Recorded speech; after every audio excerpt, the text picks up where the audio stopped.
નમસ્કાર મિત્રો, આપણે ગત લેક્ચરમાં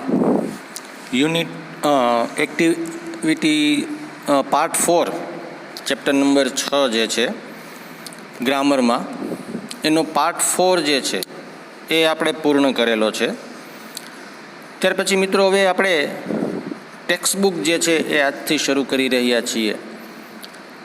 અગાઉ આપણે ટેક્સ્ટબુકમાં 2 યુનિટ સુધીનો જે આપણો અભ્યાસક્રમ જે છે એ સમજી લીધેલો છે. ત્યારબાદ અત્યારે તમે સ્ક્રીન ઉપર જોઈ રહ્યા છો unit number 3 fought and won. Fought એ ફાઇટ શબ્દ જે છે એનું ભૂતકાળ છે, અને વન જે છે એ વિન એનું એ ભૂતકાળ અને ભૂતકૃદંત છે. તો ફોટ એન્ડ વન એટલે લડ્યા અને જીત્યા. યુનિટ નંબર 3ની એક્ટિવિટી પહેલી, કે જેમાં આપણને એક કાવ્ય એ આપવામાં આવેલું છે. આપણે કાવ્યને સાંભળીએ, એનું ગાન કરીએ અને એને સમજીએ. Madan Manchur born at Janakpur. એક વ્યક્તિની અહીંયા વાત આપવામાં આવેલી છે, જેનું નામ એ મદન મંચુર તરીકે આપવામાં આવેલું છે.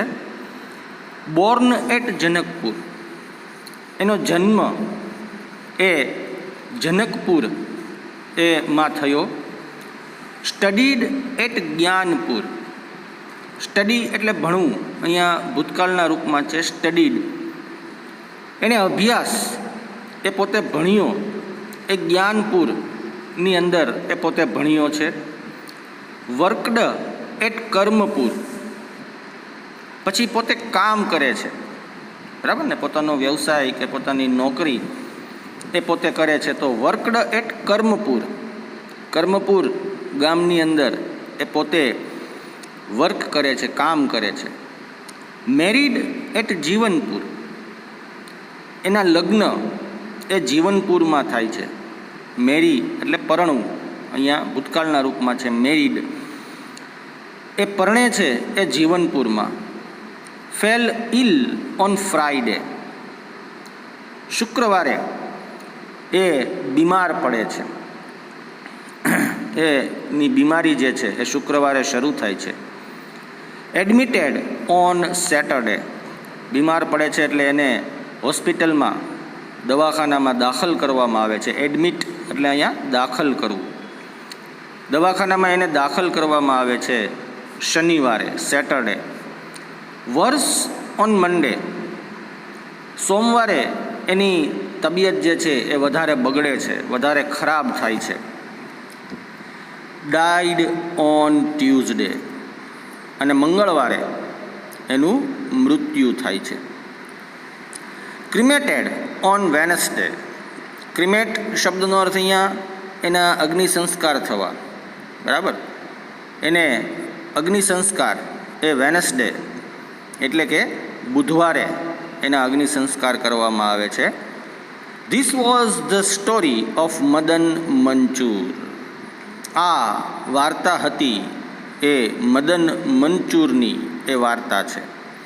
મિત્રો, અહીંયા જે આપણને સ્ટોરી આપવામાં આવેલી છે, એક નાનકડું અમથું એવું જોડકણા જેવું, આપણે જેવી રીતે ગુજરાતીની અંદર ઘણા બધા જોડકણાઓ જે છે એ અભ્યાસ કરેલા છે, એમ એક જોડકણું અંગ્રેજીમાં આપણને અહીંયા આપવામાં આવેલું છે મદન મંચુરનું. મિત્રો, આમાંથી આપણે વારના નામ એ સમજવાના છે ખાસ તો, બરાબર ને. દરેકે દરેક વારના નામ, એક અહીંયા સન્ડે જે છે એ અને થર્સડે, આ 2 વારના નામ જે છે એ આપણે પાકા કરવાના છે.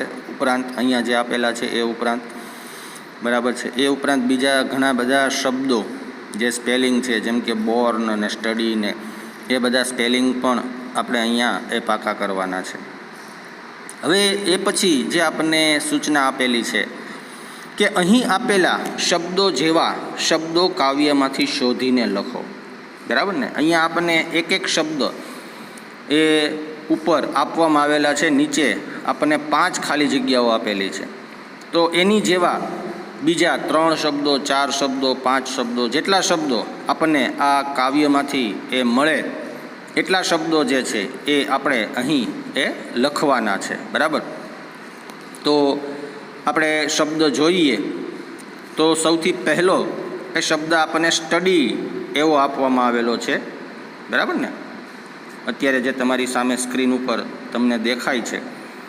બરાબર. એમાં સૌથી પહેલો શબ્દ સ્ટડીડ. સ્ટડી શબ્દ મૂળરૂપ છે સ્ટડીડ, એના ભૂતકાળના સ્વરૂપમાં આપવામાં આવેલો છે.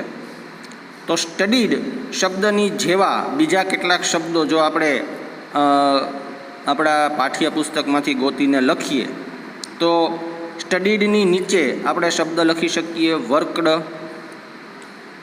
તમે પેન્સિલ તૈયાર રાખેલી જ હશે.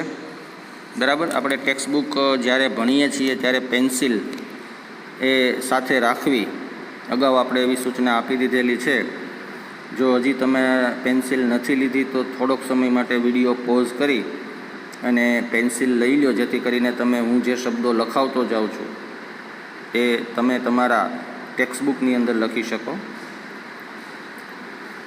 તો સ્ટડીડ શબ્દ જે લખેલો છે એની નીચે પ્રથમ ખાલી જગ્યા જે આપેલી છે એમાં આપણે વર્કડ એ શબ્દ લખશું. વર્કડ એ લખાઈ ગયા પછી એની નીચે આપણે બીજો શબ્દ મેરીડ, MARRIED, મેરીડ એ પ્રકારનો શબ્દ જે છે એ લખશું. મેરીડ શબ્દ લખાઈ ગયા પછી નીચે ત્રીજી ખાલી જગ્યામાં આપણે એડમિટેડ. બરાબર. એડમિટ એનું મૂળ રૂપ છે, જ્યારે એને ભૂતકાળમાં આપણે બદલીએ તો એડમિટેડ. ત્યાર પછીનો શબ્દ છે ડાઈડ, DIED. ડાઈ એટલે મૃત્યુ પામવું, ને અહીંયા ડાઈડ મૃત્યુ પામ્યો. અને છેલ્લો શબ્દ છે ક્રિમેટેડ. બરાબર. લાસ્ટ વર્ડ એ ક્રિમેટેડ. ત્યાર પછી મિત્રો હવે વારના નામ એ આપણે આપવાના છે. યુનિટ જે એક્ટિવિટીમાં જેટલા યુઝ થયા છે એટલા. તો સૌથી પહેલું આપણને મંડે એ આપવામાં આવેલું છે. બરાબર. તો બીજા નંબર ઉપર આપણે ટ્યુઝડે, બીજા નંબર પર આપણે ટ્યુઝડે એવો શબ્દ લખશું. ટ્યુઝડેની નીચે જે ખાલી જગ્યા આપેલી છે એમાં આપણે વેનસડે લખશું. ક્રમની અંદર આપણે વારના નામ લખી નાખીએ. વેનસડે. પછી ફ્રાઈડે. વેનસડેની નીચેની જે ખાલી જગ્યા છે એમાં આપણે ફ્રાઈડે લખશું. પછીની ખાલી જગ્યા જે છે એમાં આપણે સેટરડે લખશું. બરાબર. મંડે આપણને આપવામાં આવેલું છે. પછી આપણે ટ્યુઝડે, વેનસડે, ફ્રાઈડે અને સેટરડે. બરાબર. લાસ્ટ જે ખાલી જગ્યા એ બાકી બચે છે કે જેમાં કોઈ વારનું નામ આપણને આ સિવાય બીજું કોઈ આપવામાં આવેલું નથી, એટલે આપણે ત્યાં કોઈ વારનું નામ એ આપણી રીતે લખવાનું નથી. બરાબર ને. આપણને એમ જ કીધું છે કે કાવ્યમાંથી શબ્દ શોધીને લખવાના છે. તો કાવ્યમાં બીજા કોઈ વાર આ જે આપણે લખ્યા એ સિવાયના એ આપવામાં આવેલા નથી. ત્યાર પછી એની બાજુમાં છે મિત્રો જનકપુર એવું લખેલું છે. બરાબર ને. ગામનું નામ છે. તો હવે જેટલા જેટલા ગામના નામ અહીંયા આપણને આપવામાં આવેલા છે આપણે એટલા ગામના નામ એ અહીંયા લખીએ. તો જનકપુરની નીચે જે ખાલી જગ્યા આપેલી છે એમાં પહેલું આપણે લખશું જ્ઞાનપુર. જ્ઞાનપુર. એની નીચે જે ખાલી જગ્યા આપવામાં આવેલી છે એ ખાલી જગ્યામાં આપણે લખશું કર્મપુર. કર્મપુર. એની નીચે જે ખાલી જગ્યા આપવામાં આવેલી છે એમાં આપણે લખશું જીવનપુર. તો અહીંયા મિત્રો 3 નામ જનકપુર જે છે એ ઉપરાંત બીજા 3 એ ગામના નામ એ આપણને આપવામાં આવેલા છે કે જે આપણે અહીંયા લખ્યા છે, જ્ઞાનપુર, કર્મપુર અને જીવનપુર. આ ઉપરાંત બાકી રહેલા શબ્દો, બરાબર ને, કાવ્યની અંદર આ સિવાયના એ બીજા શબ્દો એ ઘણા રહે છે, બરાબર. જેમ કે ઘણા બધા ભૂતકાળના રૂપો છે કે જે ઈડી લાગતા નથી, એ પ્રકારના બનેલા છે. નામ છે, બરાબર, સહાયકારક ક્રિયાપદો છે, અથવા તો અન્ય શબ્દો તરીકે જે શબ્દો વપરાયેલા છે એવા. તો એમાં આપણે લખશું સૌથી પહેલું મદન મંચુર નામ છે, બરાબર ને, જેની સ્ટોરી છે. આ સ્ટોરી કોની છે? તો કે મદન મંચુરની. તો સૌથી પહેલો બાકી રહેતા શબ્દો જે છે એમાં મદન મંચુર સૌથી પહેલું લખશું. એની નીચે બોર્ન એટ, એની નીચે આપણે લખશું બોર્ન એટ, બરાબર, આખો શબ્દ છે બોર્ન એટ. એની નીચેની જે આપણને ખાલી જગ્યા આપેલી છે એમાં આપણે લખશું fell ill on, fell ill on.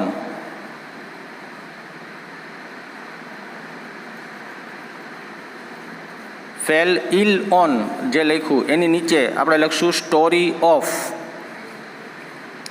Story of. અને સૌથી છેલ્લે આપણે શબ્દ લખશું વર્ષ, WORSE, વર્ષ. ખરાબ થવું, બગડવું એવા અર્થમાં, વધારે ખરાબ થવું, વધારે બગડવું, વર્ષ એટલે. તો મિત્રો અહીંયા આપણી એક્ટિવિટી નંબર 1 એ પૂર્ણ થાય છે. હવે એક્ટિવિટી નંબર 2 જે આપણને આપવામાં આવેલી છે કે જેની અંદર આપણને સૂચના છે કે તમારા શિક્ષક પાસે વારાફરતી જાઓ અને તેઓ જે ચિઠ્ઠી આપે તે ક્રિયા કરો. તમે કઈ ક્રિયા કરી છે તે તમારા મિત્રને ઓળખવા દો, બરાબર ને. એક્ટિંગ આપણે અહીંયા એ દર્શાવવાની છે. કોઈ ગીત ગાતું હોય એવી, કોઈ રમતું હોય એવી, બરાબર છે, કોઈ કંઈ વાર્તા કે એવું કંઈ કહેતું હોય એવા પ્રકારની અલગ અલગ પ્રકારની જે ચિઠ્ઠીઓ છે એ બનાવવામાં આવે. પણ હવે આ એક્ટિવિટી જે છે આપણે માત્ર વર્ગખંડની અંદર જ્યારે બધા વિદ્યાર્થીઓ હોય તે સમયે થઈ શકે એ પ્રકારની છે. એટલા માટે અત્યારે આપણે એક્ટિવિટી જે છે નંબર 2 જે અત્યારે તમારી સ્ક્રીન ઉપર દેખાય છે, તે એક્ટિવિટી નંબર 2 આપણે અત્યારે નહીં કરીએ. એના પછીની એક્ટિવિટી નંબર 3 ઉપર આપણે ધ્યાન આપીએ, બરાબર. તો એમાં આપણને સૂચના આપેલી છે કે તમે વાલિયા લૂંટારાની વાર્તા જાણો છો. અહીં વાલિયા વિશે થોડા વાક્યો આપ્યા છે તથા બોક્સમાં કેટલાક શબ્દો આપ્યા છે. એમાંથી યોગ્ય શબ્દ પસંદ કરી ખાલી જગ્યા પૂરો, બરાબર છે. તો આપણે આખો પેરેગ્રાફ વાંચીએ અને પેરેગ્રાફની અંદર જે શબ્દો કાઉન્સમાં આપણને આપવામાં આવેલા છે આપણે એ શબ્દોને એ સાથે સાથે ખાલી જગ્યા કમ્પ્લીટ કરતા જઈએ, પેરેગ્રાફને સમજતા જઈએ અને એ શબ્દો જે છે જે ખાલી જગ્યામાં જ્યાં આવે ત્યાં એ મૂકીએ. તો સૌથી પહેલો જે વાક્ય કંઈક આ પ્રકારનું છે, વાલિયા બ્લેન્ક કાઉન્સમાં વોઝ અથવા વેર અને કાઉન્સ પૂરો થયા પછી છે અ રોબર. તો વાલિયાની સાથે આપણે વોઝ કે વેર કયા શબ્દનો ઉપયોગ કરી શકીએ, બરાબર ને. તો વાલિયા એ એક વચનમાં વપરાયેલું સ્વરૂપ છે, તો એની સાથે આપણે વોઝનો ઉપયોગ કરીએ. તો કાઉન્સમાં જે વોઝ શબ્દ રહેલો છે બાજુની ખાલી જગ્યામાં આપણે લખશું વોઝ. આખું વાક્ય આપણું એ રીતે બનશે, Valia was a robber. Valia એક લૂંટારો હતો. રોબર શબ્દ એટલે લૂંટારો.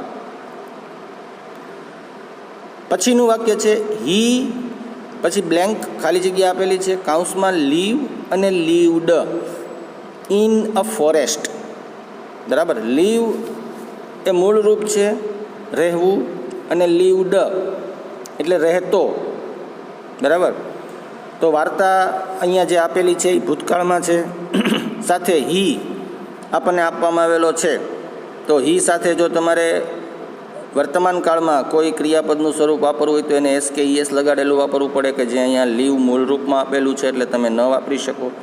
બરાબર. ભૂતકાળમાં વાક્ય રચના છે એટલા માટે થઈને આપણે લીવડ જે ક્રિયાપદ છે એનું ભૂતકાળનું સ્વરૂપ એ ત્યાં યુઝ કરવું પડે. તો આપણે કાઉન્સમાંથી શબ્દ પસંદ કરશું લીવડ, કે જે અહીંયા ખાલી જગ્યામાં લખશું. આપણું આખું વાક્ય બનશે હી લીવડ ઇન અ ફોરેસ્ટ. બરાબર. હી લીવડ ઇન અ ફોરેસ્ટ. પછી છે હી બ્લેન્ક, કાઉન્સમાં છે લૂટ, લૂટેડ પીપલ. બરાબર. તો અહીંયા પણ ભૂતકાળનું રૂપ લૂટેડ. લૂટ એટલે લૂંટવું, અને લૂટેડ એટલે લૂંટતો. બરાબર. તો ખાલી જગ્યામાં આપણે લૂટેડ શબ્દ લખશું. હી લૂટેડ પીપલ, તે લોકોને લૂંટતો. સો પીપલ બ્લેન્ક, કાઉન્સમાં વોઝ અથવા વેર અફ્રેડ ઓફ હિમ. સો એટલે તેથી લોકો અફ્રેડ ઓફ હિમ, તેનાથી ડરતા હતા. બરાબર. તેનાથી ડર રાખતા હતા. અફ્રેડ ઓફ એટલે નો ડર રાખવો, અને હિમ એટલે તેનો. તો પીપલ બહુવચનમાં છે એટલા માટે આપણે વેર શબ્દનો યુઝ કરશું. So people were afraid of him, તેથી એ લોકોને લૂંટતો હતો, તેથી લોકો તેનાથી ડરતા હતા. હિઝ ફેમિલી, પછી બ્લેન્ક, કાઉન્સમાં છે વોઝ અથવા were not happy with him, એનો પરિવાર. બરાબર. એનો એક જ પરિવાર છે જે એના કુટુંબના સભ્યો છે. તો એ ફેમિલી છે એ એક વચન થઈ ગયું. ભલે લોકો એની અંદર ઘણા બધા સંખ્યામાં છે. બરાબર. 2ની સંખ્યામાં, 5ની સંખ્યામાં, ગમે તે સંખ્યામાં હોય, પણ ફેમિલી તો એક જ છે ને. તો his family was not happy with him, એનો પરિવાર તેનાથી નાખુશ હતો, ખુશ હતો નહીં. બરાબર. નાખુશ હતો તો ખુશ હતો નહીં. ખાલી જગ્યામાં આપણે વોઝ જવાબ લખશું. His family was not happy with him. Once, એક વખત, નારદ મુનિ જે છે એ, પછી બ્લેન્ક આપેલી છે, કાઉન્સમાં પાસ્ડ અને પાસ બે શબ્દો લખેલા છે. પસાર થવું અને પસાર થયા. બરાબર. પાસ્ડ એટલે પસાર થયા ભૂતકાળ, અને પાસ એટલે પસાર થવું. થ્રુ ધ ફોરેસ્ટ, તો અહીંયા પણ પાસ શબ્દનું ભૂતકાળનું રૂપ મૂકશું. એક વખત નારદ મુનિ જંગલમાંથી એ પસાર થાય છે, જે જંગલમાં આ વાલિયા એ લોકોને લૂંટતો હોય છે. હી એડવાઇસ, પછી ખાલી જગ્યા આપેલી છે, કાઉન્સમાં ચેન્જ અને ચેન્જડ વાલિયાસ લાઈફ. તેની સલાહ, નારદ મુનિ જે વાલિયાને સલાહ આપે છે એનાથી એનું જીવન બદલાયું. તો ચેન્જડ. બરાબર ને. ચેન્જડ આપણે ખાલી જગ્યા છે એમાં જવાબ લખશું. His advice changed Valiya's life. તેની સલાહના કારણે થઈને વાલિયા છે એનું જીવન એ બદલાઈ જાય છે. વાલિયા ધ રોબર, વાલિયા કે જે લૂંટારો હતો, બીકેમ વાલ્મીકી ધ સંત, એ સાધુ બની ગયો અને વાલિયામાંથી વાલ્મીકી થયા. હી પછી બ્લેન્ક આપેલી છે, રાઇટ અથવા રોટ ધ રામાયણ, અને એ પછી તે રામાયણ લખી. એ પછી તેણે રામાયણ લખી. તો રાઇટ શબ્દ છે એટલે લખવું, અને રોટ એ શબ્દ છે કે જેનો અર્થ આપણે લખી એવા એ અર્થમાં લેશું. બરાબર. હી રોટ ધ રામાયણ. તેણે રામાયણ લખી. તો અહીંયા મિત્રો આપણી એક્ટિવિટી નંબર 3 એ પૂર્ણ થાય છે. ત્યાર પછી આપણે એક્ટિવિટી નંબર 4 ઉપર આવીએ તો એક સરસ મજાની આપણને અહીં એ સ્ટોરી વાર્તા આપવામાં આવેલી છે. એક્ટિવિટી નંબર 4 શું આપણને સૂચના આપેલી છે, આપણે સૂચનાને સમજીએ. તમારા શિક્ષક વાર્તા વાંચી સંભળાવે ત્યારે પાઠ્યપુસ્તક બંધ રાખીને વાર્તા સાંભળો. તે પછી વાર્તા વાંચો અને તમારા મિત્રોને વાંચી સંભળાવો. હવે ટેક્સ્ટબુક આપણને અહીંયા બંધ રાખીને એ વાર્તા સાંભળવાની વાત કીધી છે. તો મિત્રો હું વાર્તા આખી વાંચતો જાઉં છું અંગ્રેજી, અને સાથે સાથે એ સમજાવતો જાઉં છું. તમે અહીંયા એના ઉપર ધ્યાન આપો. બરાબર છે. Birju the brave. બિરજુ નામનો છોકરો કે જે ધ બ્રેવ, બહાદુર, એવું એ આપણને પાઠ જે છે એનું શીર્ષક, એનું ટાઇટલ એ આપવામાં આવેલું છે. There was a small village in the mountains. પર્વતોની મધ્યમાં વચ્ચે એક નાનકડું અમથું એવું ગામડું એ આવેલું હતું. બરાબર. પર્વતોથી એ આજુબાજુ હતા અને ગામ જે છે એ વચ્ચે હતું. The name of the village was Surajpur. અને આ ગામનું નામ એ સૂરજપુર હતું. There was a big forest all around સૂરજપુર. બહુ મોટું જંગલ હતું આજુબાજુમાં. જે ગામ આવેલું હતું સૂરજપુર, એ સૂરજપુરની આજુબાજુમાં ખૂબ જ એ મોટું એવું એક જંગલ હતું. People in Surajpur were happy. સૂરજપુરના લોકો જે છે એ ખૂબ ખુશ હતા, ખૂબ આનંદિત હતા. They worked hard and grew good crops. પોતે સખત મહેનત કરતા ગામના લોકો, અને સારા એ પાક ઉગાડતા હતા. Good crop. ક્રોપ શબ્દનો અર્થ અહીંયા પાક. બરાબર. અને ગ્રો એનું ભૂતકાળ છે અહીંયા ગ્રીવ. ગ્રો એટલે ઉગાડવું, અને ગ્રીવ એટલે ઉગાડ્યો. બરાબર ને. તેઓ સારા પાક એ પોતાના ખેતરોમાં એ ઉગાડતા હતા, માવજત કરીને, મહેનત કરીને. Birju, a young man, also lived in Surajpur. Birju નામનો એક યુવાન પણ સૂરજપુરની અંદર રહેતો હતો. He was tall and handsome. એ ઊંચો અને સુંદર હતો દેખાવે. હેન્ડસમ નમણો. બરાબર ને. અથવા તો સુંદર, નમણો, હેન્ડસમ શબ્દના આપણે અર્થ લઈ શકીએ. એ ઊંચો હતો અને દેખાવે સુંદર હતો. He was wealthy too. Wealthy એટલે અહીંયા સંપત્તિવાળો. બરાબર. પૈસાવાળો. એ પૈસાવાળો પણ હતો, સંપત્તિવાળો પણ હતો. But he was not brave. પણ એ બહાદુર ન હતો, ડરપોક હતો. He was afraid of even a mouse. એને એક નાનકડા અમથા એવા ઉંદરનો પણ ડર લાગતો. બરાબર. એક ઉંદરથી પણ તે ડરી જતો. He never went out at night. રાતના સમયે એ ક્યારેય એ બહાર ન નીકળતો. બરાબર. એટલો બધો ડરપોક હતો કે પોતે રાતના સમયે એ ક્યારેય એ બહાર ન નીકળતો. ધ ચિલ્ડ્રન ટીઝડ હિમ. ટીઝડ એટલે અહીંયા ખીજવવું, ચીડવવું.